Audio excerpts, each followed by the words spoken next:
नरेंद्र मोदी ने एक नया प्रोजेक्ट शुरू किया है। मोदी गांव-गांव, शहर-शहर के 55 करोड़ गरीबों तक पहुंचने वाले हैं। पिछले 10 साल में जितने भी जन धन खाते खोले हैं, जिन खातों में Narendra Modi direct benefit transfer करते हैं, देश भर में ऐसे खाता धारकों की कुल संख्या 55 करोड़ है। मोदी एक-एक जनधन खाते की केवाईसी करा रहे हैं और इसी बहाने मोदी का पर्चा, मोदी का मैसेज 55 करोड़ गरीबों तक पहुंचेगा। यह 29 का प्रोजेक्ट है जो 25 में शुरू हुआ है। मोदी के सियासी विरोधियों ने एक और प्रोजेक्ट शुरू किया है। राहुल गांधी एक नंबर लेकर आए हैं, 15। राहुल की पार्टी के एक चीफ मिनिस्टर रेवंत रेड्डी ने दूसरा नंबर दिया है, 150। राहुल कहते हैं कि मोदी की 15 सीटें घटा देंगे और रेवंत रेड्डी कहते हैं कि मोदी को 150 तक रोक लेंगे। तो कांग्रेस का यह हसीन सपना क्या पूरा हो सकता है? मोदी 29 तक या फिर 30 से भी आगे तक? देखते हैं इस रिपोर्ट में। प्रधानमंत्री नरेंद्र मोदी राष्ट्रपति भवन जाकर महामहिम राष्ट्रपति द्रौपदी मुर्मू से मिले। राष्ट्रपति भवन ने इस मुलाकात की बस 2 तस्वीरें शेयर की। मोदी और मुर्मू की तस्वीरें सामने आते ही नंबर की काउंटिंग शुरू हो गई।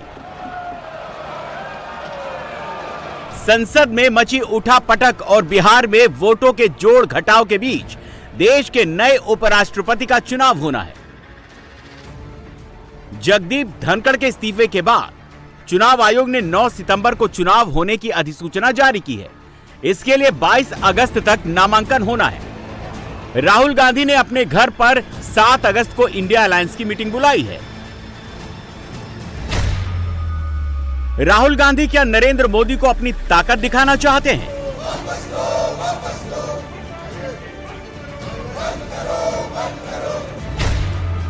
क्या इंडिया अलायंस उपराष्ट्रपति चुनाव में कैंडिडेट उतारेगा? इंडिया अलायंस ने अगर वाइस प्रेसिडेंट इलेक्शन में कैंडिडेट उतारा भी तो रिजल्ट क्या होगा? क्या राहुल के पास मोदी के कैंडिडेट को हराने का नंबर है? पक्ष और विपक्ष का संख्या बल देख लीजिए। देश के दूसरे सर्वोच्च संवैधानिक पद के लिए होने वाले चुनाव में संसद के दोनों सदनों के सदस्य वोट डालते हैं। लोकसभा की स्ट्रेंथ 543 सीटों की है। इस वक्त वहां 1 सीट खाली है। लोकसभा में अभी 542 सांसद हैं। राज्यसभा की स्ट्रेंथ 245 है, 5 सीटें खाली हैं। राज्यसभा में 12 मनोनीत सांसद को मिलाकर अभी कुल 240 सांसद हैं। इस तरह 542 प्लस 240 यानी 782 सांसद 9 सितंबर को होने वाले चुनाव में वोट डालने के अधिकारी हैं। उपराष्ट्रपति चुनाव जीतने के लिए किसी भी कैंडिडेट को प्रथम वरीयता के 392 वोट चाहिए। अगर एक से ज्यादा उम्मीदवार हुए और प्रथम वरीयता के वोटों में किसी भी कैंडिडेट को 392 वोट नहीं मिले तो दूसरी वरीयता के वोट गिने जाएंगे, लेकिन 9 सितंबर को इसकी नौबत नहीं आएगी। नरेंद्र मोदी की एनडीए के पास लोकसभा में 293 सांसद हैं, BJP 240, TDP 16, JDU 12, Shiv Sena 7, LJPR 5। Lok Sabha में इन 5 दलों को मिला देने से ही मोदी बहुमत के आंकड़े के पार पहुंच जाते हैं। एनडीए के अन्य छोटे दलों को मिलाने से लोकसभा में एनडीए का संख्या बल 293 पहुंच जाता है। दूसरी तरफ इंडिया अलायंस के पास 239 सीटें हैं, जो बीजेपी से भी एक कम है। 7 निर्दलीय और 3 अन्य छोटी पार्टियों के 3 सांसद किसी भी गठबंधन के साथ नहीं। राज्यसभा की मौजूदा स्ट्रेंथ 240 सांसदों की है। इनमें से 125 सांसद एनडीए के हैं। राज्यसभा में अकेले बीजेपी के 102 सदस्य हैं। वहीं विपक्षी इंडिया अलायंस के सभी दलों को मिलाकर 100 सदस्य हैं। राज्यसभा में 12 नॉमिनेटेड सदस्यों में से 5 सदस्य बीजेपी के मेंबर बन गए हैं। 7 नॉमिनेटेड सदस्य बीजेपी के मेंबर नहीं बने हैं। इनके अलावा 3 निर्दलीय, बीआरएस के 4 और एमएनएफ के 1 सदस्य को मिलाकर राज्यसभा के कुल 15 सदस्य किसी भी अलायंस का हिस्सा नहीं है। अब दोनों सदनों में एनडीए का नंबर जोड़ दीजिए। लोकसभा में 293 और राज्यसभा में 125। एनडीए कुल मिलाकर 418 सांसदों का संख्या बल रखता है, जो वाइस प्रेसिडेंट इलेक्शन के जीतने के जरूरी नंबर 392 से ज्यादा हैं। इंडिया अलायंस के पास लोकसभा में 239 और राज्यसभा में 100 यानी कुल मिलाकर 339 का ही नंबर आता है, जो उपराष्ट्रपति चुनाव जीतने के जरूरी नंबर से 53 कम है। All we know is that it will be somebody whom the ruling party nominates, because we already know the composition of the electorate. It's the two houses of parliament. Unlike the presidential election where the state assemblies also vote, for the vice president it's only Lok Sabha and Rajya Sabha. So we already know who has the majority. I think it's fairly clear that whoever is going to become vice president will be the nominee of the ruling party. Rahul Gandhi के सामने उनकी सियासत का वर्तमान और भविष्य बिल्कुल शीशे की तरह साफ है, लेकिन राहुल उसे देखना ही नहीं चाहते।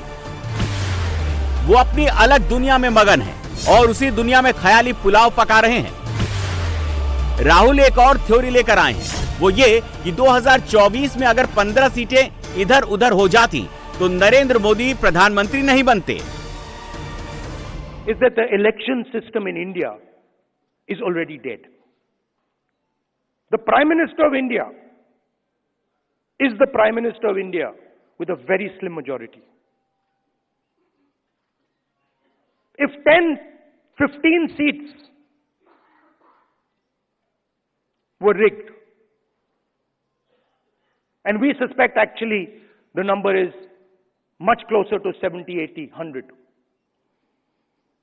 If 15 seats were rigged, he would not be the Prime Minister of India. And we are going to prove to you, in the coming few days, we are going to prove to you without any doubt in the coming few days how a Lok Sabha election can be rigged and was rigged.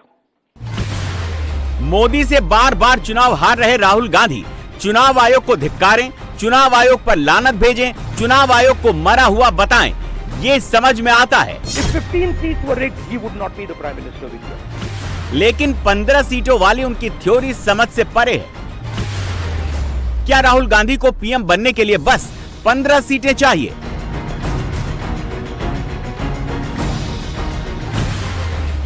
Rahul के पास लोकसभा में 99 सीटें हैं, 15 सीटें कांग्रेस को मिल भी गईं तो 114 सीटें होती हैं। इंडिया अलायंस की 15 सीटें बढ़ भी गईं तो 239 से 254 हो जाएंगे। दूसरी तरफ मोदी की 15 सीटें घट भी गईं तो बीजेपी 240 से 225 हो जाएगी। एनडीए की 15 सीटें घट गईं तो 293 से 278 सीटें हो जाएंगी। बहुमत तो फिर भी मोदी के ही पास रहेगा। राहुल गांधी फॉरवर्ड जाने की जगह बैकवर्ड जा रहे हैं। राहुल रिवाइंड करके टेप बजा रहे हैं।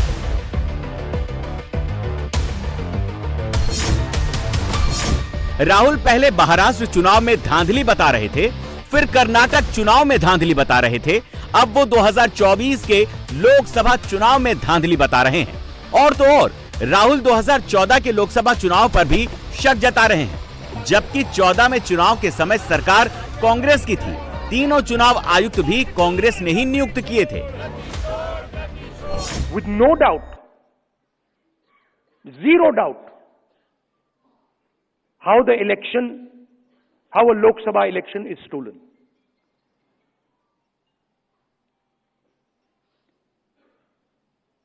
Six and a half lakh voters vote, and 1.5 lakh of those voters are fake.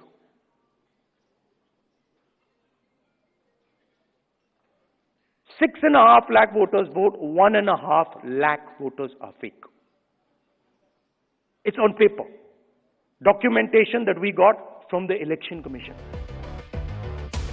Rahul की पार्टी के ही एक चीफ मिनिस्टर हैं रेवंत रेड्डी। दिल्ली के जिस फंक्शन में राहुल गांधी मोदी की 15 सीटें घटा रहे थे, उसी फंक्शन में रेवंत रेड्डी मोदी को 150 सीटों पर रोक देने की भविष्यवाणी करने लगे। मैं संघ परिवार को राहुल गांधी जी के तरफ से एक बयान देना चाहता हूं। आप लोग नहीं हटा सकते मोदी जी को। मोदी जी को हटाने वाले राहुल गांधी है। आने वाले चुनाव में जो संघ परिवार ने नहीं कर सका, अटल जी ने जो नहीं कर सका, आज मोहन भगवत जी ने कोशिश कर रहे हैं मोदी जी को प्रधानमंत्री कुर्सी से हटाने के लिए। इन लोगों से नहीं होने वाले, क्योंकि मोदी जी के वक्त मिस्टर निशिकांत दुबे जी ने बाहर आके ये कह दिया, बिना मोदी बीजेपी को 150 सीट से ज्यादा मिलने वाले नहीं है। निशिकांत दुबे जी याद रखो, आपके डायरी में लिख के रखो, मोदी जी के खिलाफ राहुल भैया ने आने वाले चुनाव लड़ने वाले हैं, आपको 150 से एक सीट भी ज्यादा नहीं आने देंगे। रेवंत रेड्डी कहते हैं कि 2029 में मोदी 150 सीटें ही जीत पाएंगे, यानी मोदी की 90 सीटें कम हो जाएंगी। सवाल है कि मोदी की सीटें कैसे कम हो जाएंगी। 2024 लोकसभा चुनाव के बाद जितने भी चुनाव हुए हैं उसमें ब्रांड मोदी पहले से मजबूत हुआ है। मोदी हरियाणा का चुनाव जीते, मोदी महाराष्ट्र का चुनाव जीते, मोदी दिल्ली का चुनाव जीते, अब मोदी बिहार जाने वाले हैं। मोदी को मालूम है कि बिहार में उनकी टक्कर राहुल से नहीं बल्कि तेजस्वी यादव से होनी है, लेकिन मोदी ने अपना फोकस कांग्रेस से नहीं हटाया है। मोदी बिहार से आगे 2029 की सोच रहे हैं। दुर्भाग्य से ऑपरेशन सिंदूर की सफलता पर हमारे देश के कुछ लोगों को भी पेट में दर्द हो रहा है। ये कांग्रेस पार्टी और उनके चेले चपाटे, उनके दोस्त इस बात को पचा नहीं पा रहे कि भारत ने पाकिस्तान के आतंकी ठिकानों को तबाह कर दिया। मैं मेरे काशी के मालिकों से पूछना चाहता हूं, भारत की ताकत से आपको गर्व होता है कि नहीं होता है? ऑपरेशन सिंदूर से गर्व होता है कि नहीं होता है? आतंकियों के ठिकानों को नष्ट करने का आपको गर्व होता है कि नहीं होता है? पाकिस्तान के कई सारे एयरबेस तो आज भी आईसीयू में पड़े हैं। पाकिस्तान दुखी है, ये तो सब कोई समझ सकता है, लेकिन पाकिस्तान का ये दुख कांग्रेस और सपा से सहन नहीं हो पा रहा।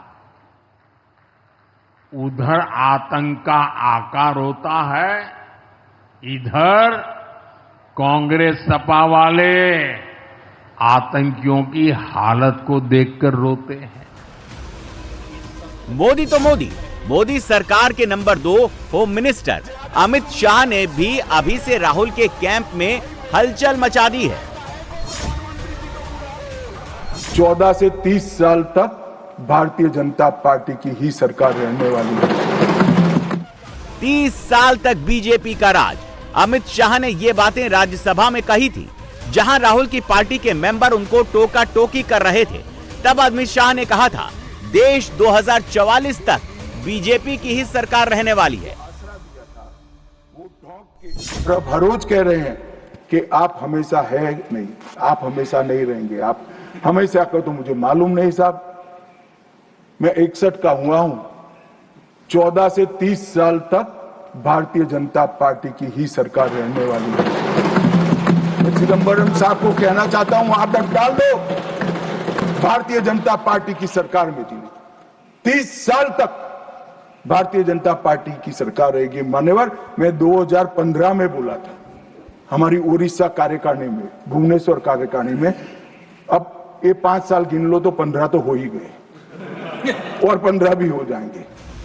राहुल गांधी 55 साल के हो गए हैं। 2044 तक बीजेपी राज का मतलब यह हुआ 74 साल की उम्र का होने तक राहुल के लिए कोई चांस नहीं है। Rahul Gandhi back to back 3 Lok Sabha चुनाव हार चुके हैं। उनको 2029 भी हारना है, 2034 भी हारना है और 2039 का चुनाव भी हारना है। अगर सचमुच ऐसा हो गया तो क्या कांग्रेस पार्टी इतने दिनों तक राहुल गांधी को बर्दाश्त करेगी? इस सवाल को यहीं छोड़ते हैं। आज की सिचुएशन देखिए, अगर 29 की जगह 25 में ही चुनाव हो गए तो भी क्या नरेंद्र मोदी की सीटें 240 से घटकर 150 हो जाएंगी? क्या राहुल की सीटें इतनी बढ़ जाएंगी कि वो प्रधानमंत्री बन जाएं? राहुल कहते हैं कि नरेंद्र मोदी राजा की तरह देश चलाते हैं। अगर उनको मौका मिला तो वो राजा की तरह देश नहीं चलाएंगे।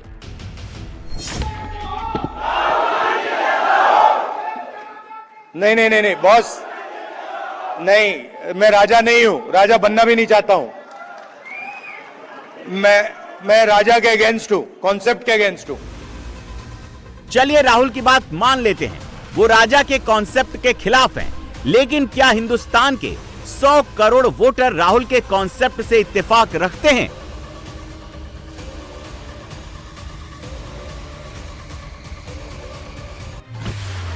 सी वोटर ने देश भर के वोटर का मूड जानने के लिए सर्वे किया तो चौंकाने वाले नंबर मिले। देश में 59% से ज्यादा वोटर चाहते हैं कि नरेंद्र मोदी 2029 के बाद भी प्रधानमंत्री पद पर कंटिन्यू रहें। सिर्फ 27% के करीब वोटर ही चाहते हैं कि नरेंद्र मोदी 2029 के बाद पीएम की कुर्सी कंटिन्यू न करें। जो बचे हुए वोटर हैं उनमें से भी 10% से अधिक वोटर कहते हैं कि 4 साल बाद वो मोदी की परफॉर्मेंस देखकर डिसाइड करेंगे। एनडीए को वोट देने वाला 74% वोटर चाहता है कि 2029 के बाद भी मोदी कंटिन्यू करें। जो वोटर कांग्रेस और इंडिया अलायंस को वोट देते हैं उनमें से 46% वोटर चाहता है कि 2029 के बाद भी मोदी ही प्राइम मिनिस्टर बने रहें। सी वोटर के इस सर्वे डेटा से पता चलता है कि राहुल की तो छोड़ दीजिए, राहुल के अलावा भी विपक्ष के पास ऐसा कोई नेता नहीं जो मोदी के करिश्मे को मैच करा सके। इन्हें ऑपरेशन सिंदूर के नाम पर परेशानी हो रही है। मैं इन लोगों को काशी की धरती से कहना चाहता हूं, ये नया भारत है।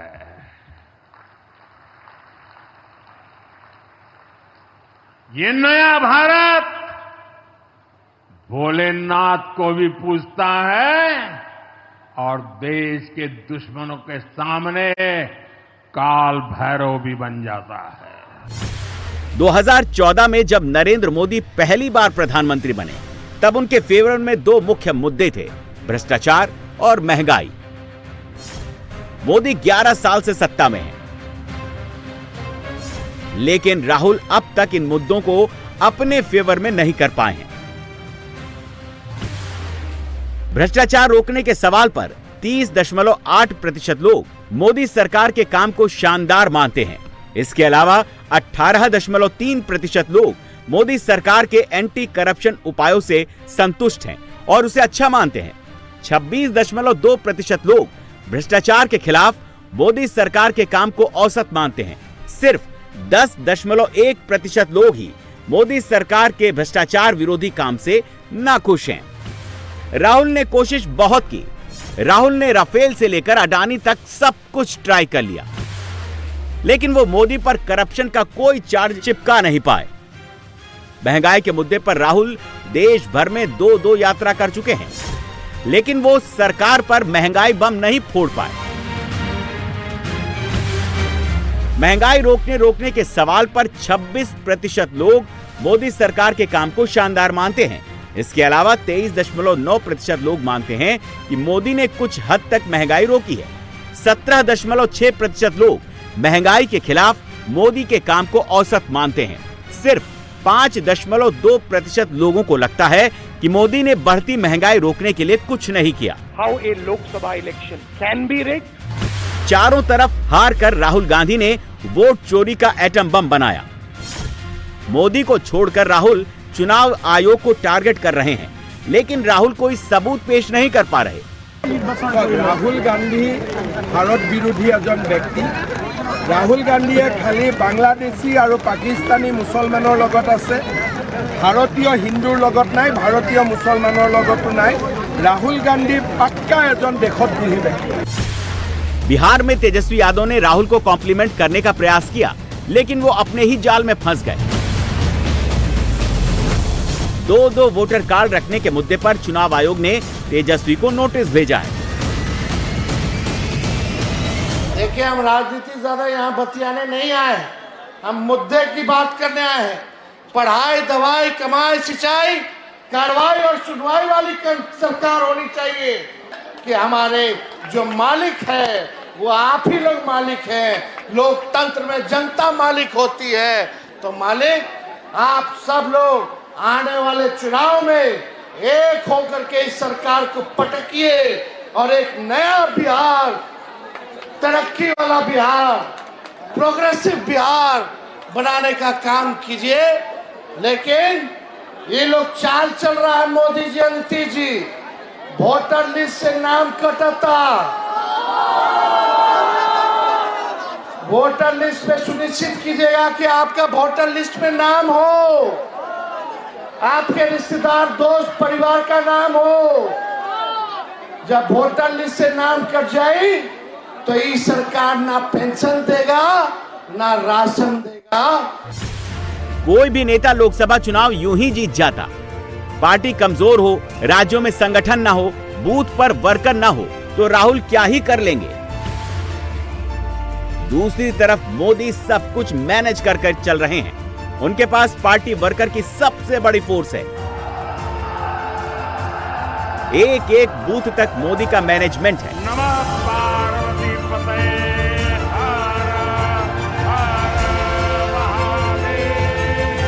और सबसे बड़ी चीज, मोदी के पास नेशनल, इंटरनेशनल इमेज है, जिसका चौथाई हिस्सा भी राहुल के पास नहीं है।